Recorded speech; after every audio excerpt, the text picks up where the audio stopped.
pagi saudara-saudara yang terkasih dalam Kristus.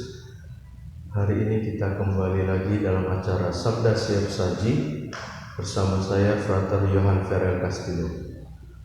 Baik, pada hari ini Injil diambil dari Injil Matius bab 10 ayat 7 sampai 13. Sekali peristiwa, Yesus berkata kepada murid-muridnya, "Pergilah dan beritakanlah kerajaan surga sudah dekat. Sembuhkanlah orang-orang sakit, bangkitkanlah orang mati, tahirkanlah orang kusta, usirlah setan-setan. Kamu telah menerima dengan cuma-cuma, karena itu berilah dengan cuma-cuma pula. Janganlah kamu membawa emas atau perak atau tembaga dalam ikat pinggangmu. Janganlah kamu membawa bekal dalam perjalanan. Janganlah kamu membawa baju dua helai, kasut atau tongkat, sebab seorang pekerja patut mendapat upahnya. Apabila kamu masuk kota atau desa, carilah di situ seorang yang layak dan tinggallah padanya sampai kamu berangkat. Apabila kamu masuk rumah orang, berilah salam kepada mereka. Jika mereka layak menerimanya, salammu itu turun ke atasnya. Jika tidak, salammu itu kembali kepadamu." Demikianlah Injil Tuhan. Terpujilah Kristus. Saudara-saudara yang terkasih, hari ini Injil menggambarkan dengan sangat indah bagaimana Yesus mengutus para murid untuk menyebarkan kabar gembira, kabar baik tentang kerajaan surga. Kerajaan surga sudah dekat. Semua umat Katolik pada awalnya semenjak menerima sakramen pembaptisan, sakramen baptis, telah diberikan misi mulia oleh Tuhan Allah, yaitu misi perutusan, di mana seperti Injil pada hari ini Yesus mengutus murid, "Pergilah dan beritakanlah kerajaan surga sudah dekat." Selain itu Yesus juga ingin memberitahukan dan menghimbau kepada kita semua agar kita bisa menyebarkan semua hal-hal baik tentang iman Kristiani, tentang kepercayaan kita akan Tuhan. Yesus juga menyuruh para murid untuk menyembuhkan orang-orang sakit, membangkitkan orang mati, mentahirkan orang kusta, dan mengusir setan-setan. Bagaimana tugas-tugas mulia ini memang sangat berat dan juga butuh suatu keyakinan dan juga ketulusan dalam menjalankannya. Namun ada hal yang menarik yang Yesus katakan kepada para murid, dan ada baiknya kita dengarkan pula, di mana Yesus melarang untuk membawa emas atau perak atau tembaga dalam ikat pinggang. Jangan membawa baju dua helai, kasut atau tongkat, dan semua peralatan-peralatan atau perlengkapan-perlengkapan yang dibutuhkan saat perutusan. Kita sudah tahu bahwa hal-hal yang dilarang oleh Yesus ini adalah hal-hal yang sangat penting dalam sebuah perjalanan, di mana para murid selalu mengikuti Yesus, dan hal-hal inilah yang dilarang. Bagaimana bisa dikatakan ini suatu kebutuhan pokok dalam sebuah perjalanan. Namun Yesus mempunyai alasan yang kuat mengenai hal ini, di mana Yesus mengajak kita semua agar kita tidak khawatir akan perutusan kita, akan penyebaran kabar gembira kita kepada sesama kita. Kita tidak perlu cemas. Kita harus yakin bahwa Tuhan Allah beserta kita.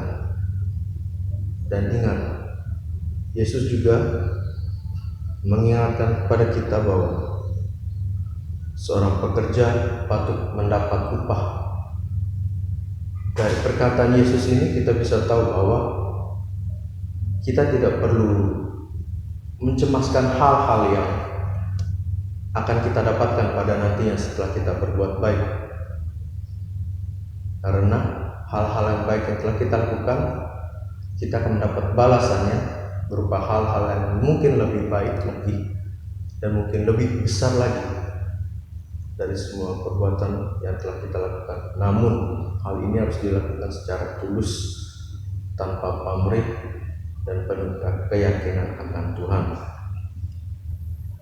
Di zaman modern ini banyak orang yang hanya mencari muka dalam menyebarkan iman supaya ia terkenal, dan ada juga yang mengumpulkan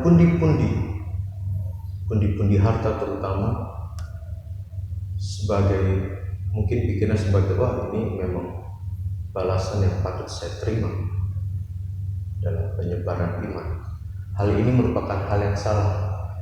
Tindakan ini adalah tindakan yang salah. Kita sebaiknya jangan memikirkan hal yang akan kita terima pada nantinya, apakah berupa uang, mobil, motor, atau ketenaran mungkin. Kita hanya perlu melakukannya dengan secara tulus, baik tanpa pamrih. Ingat, baik, tulus, dan tanpa pamrih. Hal itulah yang diminta oleh Yesus. Bagaimana kita harus tampil secara sederhana, tampil apa adanya, menunjukkan bahwa ketelanjangan diri kita di hadapan Tuhan dan pada sesama kita, bahwa inilah kita, inilah saya yang akan menyebarkan kabar gembira kepada sesama saya. Ingat bahwa Tuhan selalu melihat apa yang kita lakukan, dan kita tidak perlu cemas akan apa yang akan kita dapatkan pada nantinya. Gereja Sejagat juga merayakan Santo Barnabas, seorang rasul.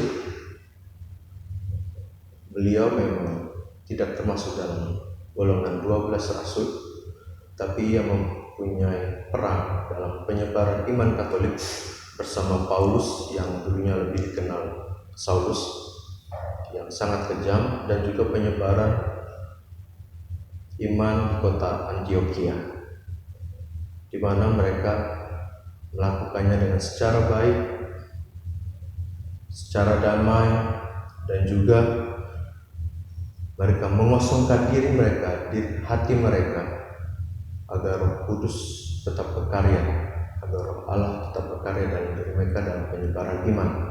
Hal inilah yang mungkin kita bisa contoh dari Santo Barnabas. Oleh karena itu, untuk kedepannya marilah kita jangan malu untuk menyebarkan iman Kristiani, kabar gembira dari Tuhan, kabar pertobatan bahwa kerajaan Allah sudah dekat, di mana mereka yang mungkin jarang ke gereja, jarang berdoa rosario atau berdoa pribadi, kita bisa merangkul mereka, kita bisa memulai agar mereka bisa lebih dekat kembali kepada Tuhan.